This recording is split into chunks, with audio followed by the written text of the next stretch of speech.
Приветствую, дорогие телезрители телеканала Якутия-24. С вами снова я, Мария Кардашевская, в программе News on Air. Давайте начнем. 27 октября на дворе, а в городе летают мотыльки. Не верите? Смотрите сами. Сегодня моя коллега обнаружила его летающим и здравствующим, но успела только сфотографировать. Вот такие чудеса продолжают происходить у нас в Якутии в конце октября. А между делом, энное количество лет назад, когда я родилась в конце октября, на улице стоял 60-градусный мороз. Молодая семья из Алекминского района развивает свой бизнес в выращивании микрозелени, и хорошим подспорьем для нее стал социальный контракт.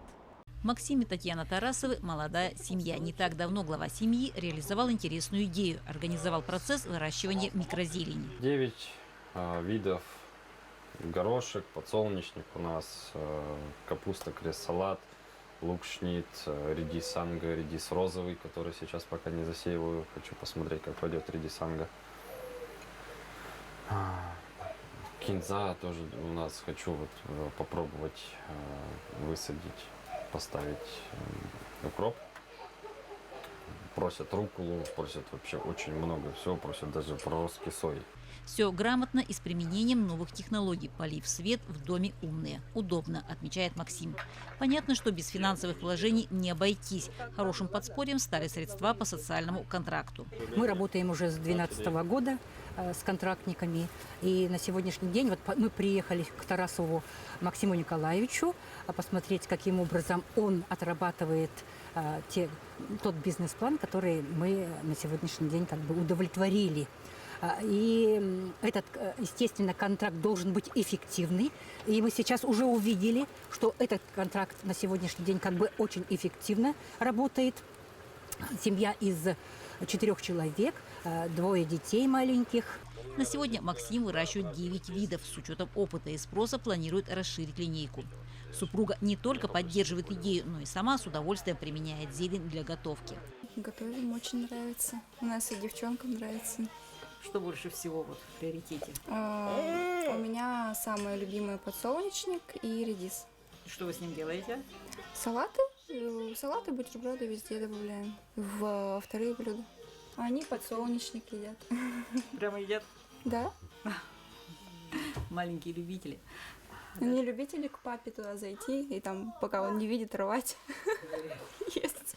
Симпатичные лоточки охотно раскупают. Есть свои постоянные покупатели. В 3 торговых точках уже предлагаются зеленые витамины. Очень даже востребована она, молодежь особенно это употребляет в пищу. И когда советуем, они очень хорошо берут. Это первый шаг. Стоять на месте Максим не будет. Идей много. Елена Фаст, Максим Копылов, Алекминск.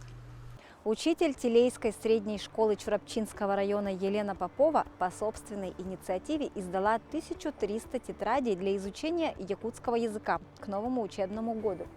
В тетрадях есть якутский алфавит и основные правила родного языка. В таблицах просто и понятно описаны фонетика, лексика, морфология, гласные и согласные буквы. Таких тетрадей раньше не было, поэтому этот шаг наверняка станет началом большого и нужного дела.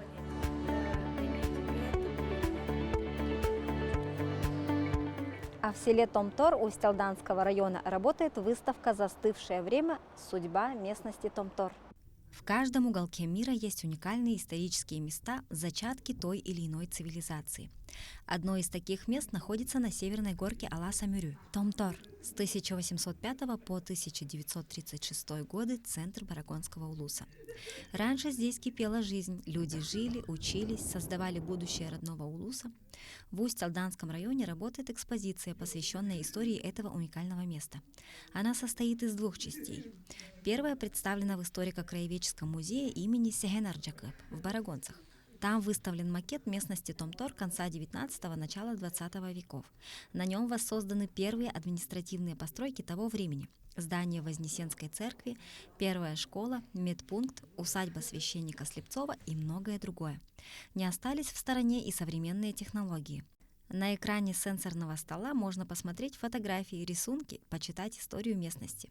Ну а вторая часть экспозиции находится в самом Томторе. Это те самые уникальные сооружения. Возле каждого установлены баннеры с QR-кодом, с помощью которого каждый желающий может узнать их историю. В Национальном художественном музее стартовали мероприятия, посвященные 120-летию якутского ученого Михаила Габышева. Этот год является юбилейным не только для самого мецената, но и для коллекции картин западноевропейского искусства, которые он передал Якутии 60 лет назад. В далеком 1962 году для многих якутян, впервые увидевших живопись, графику и скульптуру итальянских, французских, голландских и других западноевропейских мастеров XVI-XVIII веков, такое знаковое событие стало незаурядным и волнующим. В переданной коллекции числится более 250 картин. Когда приходят в первый раз, они очень поражаются тому, что, оказывается, в Якутии есть подлинные произведения западноевропейского искусства XVI-XIX веков. Большую часть составляют в произведения итальянских художников, но кроме того также и широко представлена Франция. Есть отдельные произведения художников из Германии, из Англии, голландское и фламандское искусство тоже представлено. Цикл мероприятий очень насыщенный и креативный. Откроет его интерактивная инсталляция «Память», состоящая из посланий посетителей, оставленных в разные годы деятельности галереи. Каждый сможет стать одним из авторов инсталляции, оставив свое послание на предназначенных для этого участках экспозиции. Для тех, кому больше хочется почувствовать себя произведением искусства, будет работать фотозона в виде галерейной стены с картинами-багетами. Кроме того, посетить тематические мероприятия и познакомиться с коллекциями Габышева воочию прилетела правнучка Михаила Федоровича, Татьяна Габышева. Я знаю, что прадед был человек с такой стержнем человеческим, он был очень решительным, и у него была железная воля. И я вот задавала вопрос, мне интересовало, я спрашивала: пап, а на какие средства дедушка формировал свою коллекцию? Ну, наверное, это естественный вопрос, особенно во времена, да, такие советские. И на что мне папа сказал, что когда он с ним жил в Минске, например, он там около года с ним жил, он сказал, что у нас дома была, как он выразился, картошка и селедка, то есть никаких деликатесов дома там не было, хотя он был уже человек известный, на руководящих позициях работал. И мой папа считает, что вот этот его аскетизм – это проявление того, что он средства откладывал для покупки коллекции. Коллекционирование картин было лишь увлечением Михаила Габышева. Отдавая много сил искусству, он оставлял силы на общественную и научную деятельность. Михаил Федорович Габышев стоял у истоков государственности республики. Он был наркомом земледелия. Это как министр сельского хозяйства. Вот. Ну и хочу сказать, что человек был масштаба страны СССР, один из первых докторов экономических наук СССР, первый доктор экономических наук Якутии, профессор. Гражданско-патриотическая неделя проводится в рамках празднования столетия якутской автономии. События в рамках недели Габышева проводятся по 30 октября в галерее зарубежного искусства по адресу улица Петровского, 4. Марферина Алексеева, Артем Алексеев, Якутск. Сегодня Всемирный день аудиовизуального наследия. Он стал отмечаться с 2005 года, с тех самых пор, когда стали по-настоящему цениться звуко- и аудиовизуальные архивы. И в честь этого события я хочу вам показать архивную съемку первого кинофильма на якутском языке «Маппа». Съемки проходят в 1986 году. Короткометражный фильм повествует о трагической судьбе девушки. Режиссер Алексей Романов вспоминает, как они в то время снимали на огромных камерах, а пленка то и дело замерзала и ломалась.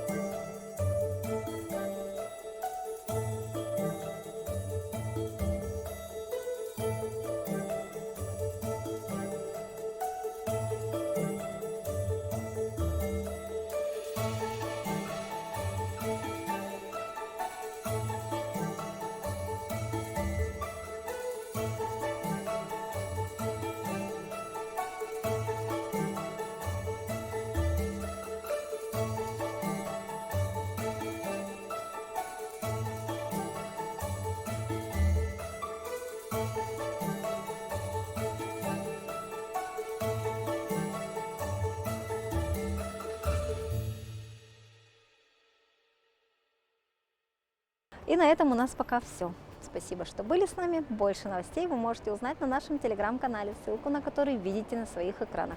С вами была Мария Кардашевская. Увидимся завтра в 11:00.